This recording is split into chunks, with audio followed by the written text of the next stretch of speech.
നമസ്കാരം. ചേലക്കരയിലെ ഉപതെരഞ്ഞെടുപ്പായിരുന്നല്ലോ കേരള രാഷ്ട്രീയം ഉറ്റുനോക്കിയിരുന്ന ഒരു ഉപതെരഞ്ഞെടുപ്പ്. കാരണം വരാൻ പോകുന്ന 2026 നിയമസഭാ ഇലക്ഷനിൽ ഈ സർക്കാർ താഴിറങ്ങുമോ, ഭരണപക്ഷത്തിലേക്ക് പ്രതിപക്ഷം എത്തുമോ എന്നതൊക്കെ ആയിരുന്നു എല്ലാവരും ഉറ്റുനോക്കിയിരുന്നത്.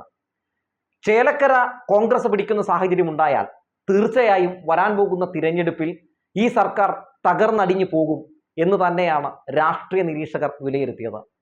കെ.സി. വേണുഗോപാൽ പോലും ഈ തെരഞ്ഞെടുപ്പുമായി ബന്ധപ്പെട്ട് പറഞ്ഞത് ചേലക്കരയിൽ ഞങ്ങൾ പിടിക്കും, മാത്രവുമല്ല ചേലക്കര ആര് പിടിക്കുന്നോ അവരാകും വരാൻ പോകുന്ന നിയമസഭാ ഇലക്ഷനിൽ ജയിച്ച് ഈ സംസ്ഥാനം ഭരിക്കാൻ പോകുന്നത് എന്നാണ് പറഞ്ഞത്. അങ്ങനെ ചേലക്കര വിധി എഴുതി ഈ സർക്കാർ തന്നെ ഇനിയും തുടരട്ടെ എന്ന്, ഇതേ പ്രതിപക്ഷം തന്നെ പ്രതിപക്ഷത്തിരിക്കട്ടെ എന്ന്. അവർ ഇനിയും പഠിച്ചിട്ടില്ല, അവർ സംസ്ഥാന വിരുദ്ധരാണ്, വികസനത്തിന് കടക്കൽ കത്തിവെക്കുന്നവരാണ്. അവർ സംസ്ഥാന സർക്കാരിനെതിരെ ഇതുവരെ പടച്ചുവിട്ടത് മുഴുവൻ വെറും പച്ചക്കള്ളമായിരുന്നു എന്ന് ജനം വിധി എഴുതുന്ന സാഹചര്യം ഉണ്ടായി.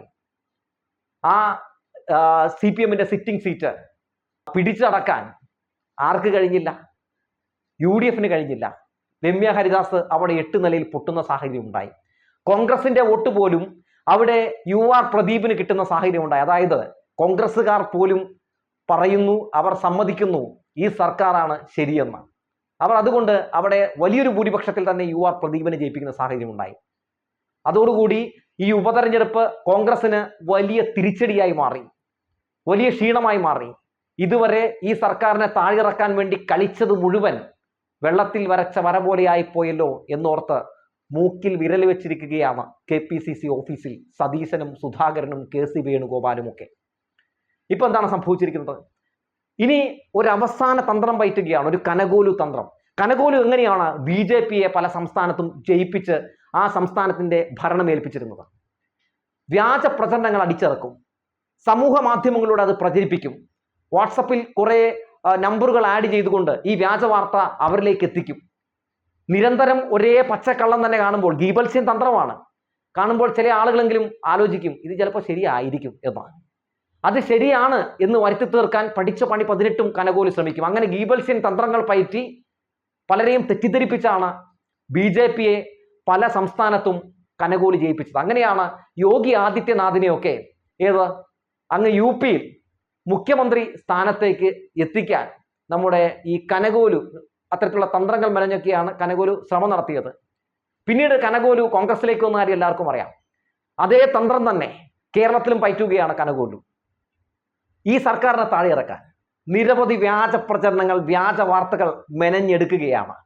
അതിന്റെ ഭാഗമായി ഇനി വരാൻ പോകുന്ന ദിവസങ്ങളിൽ അതിശക്തമായിട്ടുള്ള പല വ്യാജ പ്രചരണങ്ങളും കോലീബിയുടെ സൈബർ ക്യാമ്പിൽ നിന്ന് വരാനുള്ള സാധ്യതയുണ്ട്. ഇപ്പോൾ തന്നെ നമുക്ക് ദൃശ്യങ്ങളിൽ ഒരു ദൃശ്യം കാണാം. അപ്പോൾ ഒരു കോൺഗ്രസ് ഭാരതീയ ജനതാ പാർട്ടിയുടെ പ്രവർത്തകൻ, ഇനി അങ്ങനെ പറയുന്നതാണല്ലോ ശരി, അതായത് ഈ സംഘപരിവാറും കോൺഗ്രസും ഒക്കെ ഇപ്പോൾ ഒക്കെ ചങ്ങായിമാരായ സ്ഥിതിക്ക് നമുക്ക് ഇങ്ങനെ പറയാം. അപ്പം അങ്ങനെ ഒരു കോൺഗ്രസ് നേതാവ്, ഇതൊരു CMS ഖാൻ എന്ന് പറയുന്ന രാഹുൽ ഗാന്ധിയുടെ ചിത്രമൊക്കെ ഉണ്ട്. അവരിട്ടേക്കുന്ന പോസ്റ്റ് ഇങ്ങനെയാണ്: ഇന്ത്യയിലെ ഏക കമ്മ്യൂണിസ്റ്റ് മുഖ്യമന്ത്രി പോകുന്ന പോക്കാണിത്, വേണേൽ ഒന്ന് കണ്ടോളൂ, ജനകീയനാണത്രേ എന്ന് പറഞ്ഞുകൊണ്ട് ഒരു വാഹനം വരുന്നതാണ്. ആ വാഹനത്തിൽ പിന്നാലെ നിരവധി കാറുകൾ. ആ പറയുന്നതൊക്കെ വളരെ കറക്റ്റാണ് കേട്ടോ, പക്ഷെ ഒരു ചെറിയ മിസ്റ്റേക്ക് ഉണ്ട്. അതെന്താണെന്ന് ഞാൻ പറയാം. ഈ ഒരു വരവിന് 5 പേർക്ക് വീട് വെച്ച് കൊടുക്കാം എന്നുകൂടി അതിൽ പറയുന്നുണ്ട്. സത്യത്തിൽ എന്താണ് ഇതിൽ ഒളിപ്പിച്ചു വെച്ചിരിക്കുന്ന കള്ളത്തരം എന്ന് ചോദിച്ചിട്ടുണ്ടെങ്കിൽ വേറൊന്നുമല്ല. അതായത് ഈ വാഹന വ്യൂഹം മുഖ്യമന്ത്രി പിണറായി വിജയൻ്റെതല്ല എന്നതാണ് വാസ്തവം. പിന്നെ ആരുടേതാണ്? ഇത് പ്രധാനമന്ത്രി നരേന്ദ്രമോദിയുടെ വാഹനമാണ്. ആ വാഹന വ്യൂഹങ്ങളൊക്കെ പ്രധാനമന്ത്രി നരേന്ദ്രമോദിക്ക് അകമ്പടിയായിട്ട് വരുന്ന വാഹനങ്ങളാണ്. എങ്ങോട്ട് പോകുന്നതാണ്? വയനാട്ടിലെ ഉരുൾപൊട്ടലുണ്ടായ സ്ഥലം സന്ദർശിക്കാനായിട്ട് പ്രധാനമന്ത്രി നരേന്ദ്രമോദി പോകുന്ന പോക്കാണ് നമ്മൾ കാണുന്നത്. എത്ര ഭംഗിയായാണ് ജനങ്ങളെ തെറ്റിദ്ധരിപ്പിക്കുന്നത്. ഇത് പ്രധാനമന്ത്രി നരേന്ദ്രമോദി സഞ്ചരിച്ച വാഹനം അത് മുഖ്യമന്ത്രി പിണറായി വിജയന്റെ വാഹനമാക്കി മാറ്റി. ആ അകമ്പടികളൊക്കെ മുഖ്യമന്ത്രി പിണറായി വിജയന്റെ വാഹനങ്ങളുടെ അകമ്പടിയാണ് എന്നൊക്കെ പറഞ്ഞ് ജനങ്ങളെ തെറ്റിദ്ധരിപ്പിച്ച് ജനങ്ങളുടെ മനസ്സിൽ ഒരു ഇടത് വിരുദ്ധത, ഒരു സർക്കാർ വിരുദ്ധത അത് ഉണ്ടാക്കിയെടുക്കാൻ വേണ്ടിയാണ് ഈ കോലീബി സഖ്യം ഇപ്പോൾ ശ്രമം നടത്തിക്കൊണ്ടിരിക്കുന്നത്. ജനങ്ങളെ സംബന്ധിച്ച് അവർ ചിലപ്പോൾ ഒരു ഫാക്ട് ചെക്ക് ഒന്നും നടത്താൻ ശ്രമം നടത്തിയെന്നിരിക്കില്ല. അവർ ചിലപ്പോൾ പണിക്ക് പോകുമ്പോഴോ അല്ലെങ്കിൽ വേറെ എവിടെയെങ്കിലും ഒക്കെ ഈ പറയുന്നത് പോലെ സംസാരിച്ചിരിക്കുമ്പോഴൊക്കെ ആയിരിക്കും അവരുടെ മൊബൈലിലേക്ക് അല്ലെങ്കിൽ ഏതെങ്കിലും ഒരു സമൂഹ മാധ്യമങ്ങളുടെ പ്ലാറ്റ്ഫോമിൽ ഇത്തരത്തിലുള്ള ചിത്രങ്ങൾ കാണുക.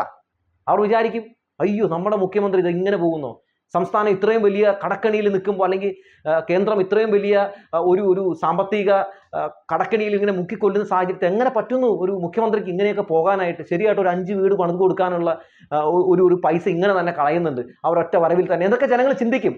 അപ്പോൾ നമുക്ക് തെറ്റു പറയാൻ കഴിയില്ല. അങ്ങനെ ചിന്തിക്കാൻ വേണ്ടിയാണ് ഇത്തരത്തിലുള്ള വ്യാജ പ്രചരണങ്ങൾ ഈ സാധാരണക്കാരായിട്ടുള്ള പാവപ്പെട്ട നിഷ്കളങ്കരായ ജനങ്ങളുടെ ഇടയിലേക്ക് ഇട്ടുകൊടുക്കുന്നത്.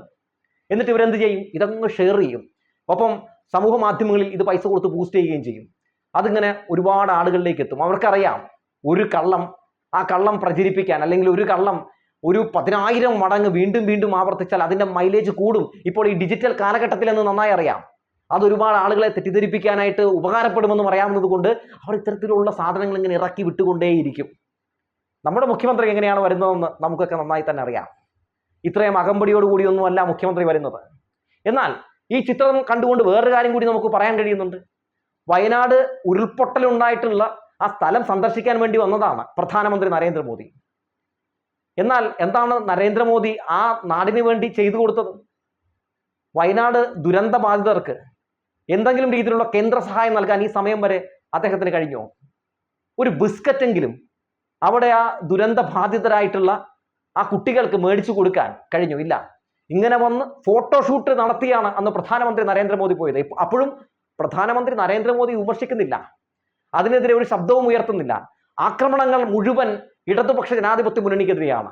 ഇടതുപക്ഷ ജനാധിപത്യ മുന്നണിയാകട്ടെ സംഘപരിവാറിനെതിരെ പോരാടുന്ന ഒരു പാർട്ടിയാണ്. രാജ്യത്തെ തന്നെ ഏറ്റവും അതിശക്തമായി സംഘപരിവാറിനെ എതിരെ പോരാടിക്കൊണ്ടിരിക്കുന്ന ഒരു പാർട്ടിയാണെന്ന കാര്യത്തിൽ ഒരു തർക്കവുമില്ല. അത്തരത്തിലൊരു പാർട്ടിയെ തകർക്കാൻ വേണ്ടിയാണ് ഈ കോൺഗ്രസ് ഭാരതീയ ജനതാ പാർട്ടി ഇത്തരത്തിലുള്ള ശ്രമങ്ങൾ നടത്തിക്കൊണ്ടിരിക്കുന്നത്. നമുക്കറിയാമല്ലോ കഴിഞ്ഞുപോയ തിരഞ്ഞെടുപ്പിലൊക്കെ ഇവിടെ എന്താണ് ഇവർ കാണിച്ചു കൂട്ടിയത് എന്ന് ഞാൻ പറയേണ്ട കാര്യമില്ല. 18ാം ലോക്സഭാ തിരഞ്ഞെടുപ്പിന്റെ സമയത്തും ഇത്തരത്തിലുള്ള വ്യാജ പ്രചരണങ്ങൾ പയറ്റിയല്ലേ ഇടതുപക്ഷ ജനാധിപത്യ മുന്നണി സ്ഥാനാർത്ഥികളെ തോൽപ്പിക്കാൻ വേണ്ടി ശ്രമം നടത്തിയത്. അതിന് മാധ്യമങ്ങളുടെയും കൂട്ടുപിടിക്കുന്നു. ഈ ഇടക്കാലത്ത് നടന്ന തെരഞ്ഞെടുപ്പുകൾ ഒന്ന് എടുത്ത് പരിശോധിച്ച് നോക്കൂ. എന്തൊക്കെയാണ് നമ്മൾ കണ്ടുകൊണ്ടിരിക്കുന്നത്? ഈ ഇടക്കാലത്ത് ഉപതെരഞ്ഞെടുപ്പുകൾ നടക്കുന്ന സാഹചര്യം ഉണ്ടായി. ചേലക്കരയിൽ ജയിച്ചാൽ മാത്രമേ ഇവിടെ ഒരു പ്രതിപക്ഷ അനുകൂല തരംഗമാണെന്ന് വരുത്തി തീർക്കാൻ പറ്റുകയുള്ളൂ എന്ന് അറിയാവുന്നത് കൊണ്ട് വലതുപക്ഷ മാധ്യമങ്ങളുടെ കൂട്ടും പിടിച്ച് EP ജയരാജൻ പോലും എഴുതാത്ത ഒരു ആത്മകഥ, അദ്ദേഹം ഇതുവരെ അച്ചടിക്കാൻ കൊടുക്കാത്തൊരു ആത്മകഥ പ്രസിദ്ധീകരിക്കാൻ പോകുന്നു എന്ന് പറഞ്ഞ് DC ബുക്സിലൂടെ ഒരു വ്യാജ പ്രചരണം നടത്തി ഇല്ലേ? അവസാനം എന്താണ് സംഭവിച്ചത്? ആ ബുക്കിൽ പറയുന്നു അത്രേ സർക്കാരിനെതിരെ സംസാരിക്കുന്നുണ്ട്, പാർട്ടിക്കെതിരെ സംസാരിക്കുന്നുണ്ട്, സരിനെതിരെ സംസാരിക്കുന്നുണ്ട് എന്നൊക്കെയാണ് മാധ്യമങ്ങൾ പടച്ചുവിട്ടത്. അവസാനം DC ബുക്സിന്റെ ഉടമ പറഞ്ഞു, അതായത് ഒരു ആത്മകഥ ഇല്ല.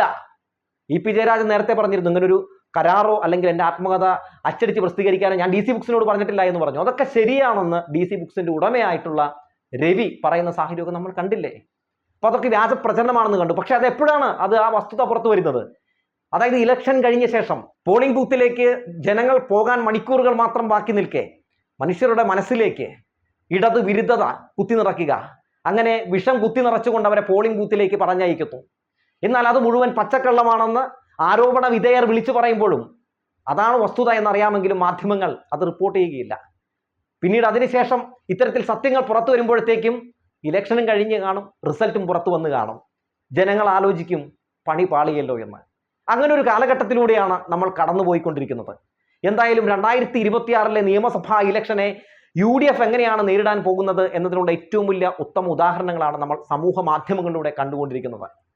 SDP പോലുള്ള സംഘടനകളുടെ കൂട്ടും കൂടി വർഗീയവാദികളുടെയും വർഗീയ കക്ഷികളുടെയും വോട്ട് പിടിച്ചുകൊണ്ട് സംസ്ഥാനം പിടിച്ചടക്കാനുള്ള പ്രതിപക്ഷത്തിന്റെ നീക്കം അത് കേരള സമൂഹം ചെറുക്കുക തന്നെ ചെയ്യും എന്ന കാര്യത്തിൽ യാതൊരു തർക്കവുമില്ല. വരാൻ പോകുന്ന ദിവസങ്ങളിൽ ഇടതുപക്ഷ ജനാധിപത്യ മുന്നണിക്കെതിരെ വലിയ രീതിയിലുള്ള വ്യാജ വാർത്തകൾ വരാൻ സാധ്യതയുള്ളതിനാൽ അതൊക്കെ തകർത്തെറിഞ്ഞുകൊണ്ട് വസ്തുത ജനങ്ങളിലേക്ക് എത്തിക്കാൻ ഇടതനുകൂല ചാനലുകൾ ഒപ്പം സഖാക്കൾ പ്രവർത്തകർ ഉണർന്ന് പ്രവർത്തിക്കേണ്ടതാണ് എന്ന് മാത്രമേ പറയാനുള്ളൂ എന്ന് പറഞ്ഞു വെച്ചുകൊണ്ട് നിർത്തുകയാണ്.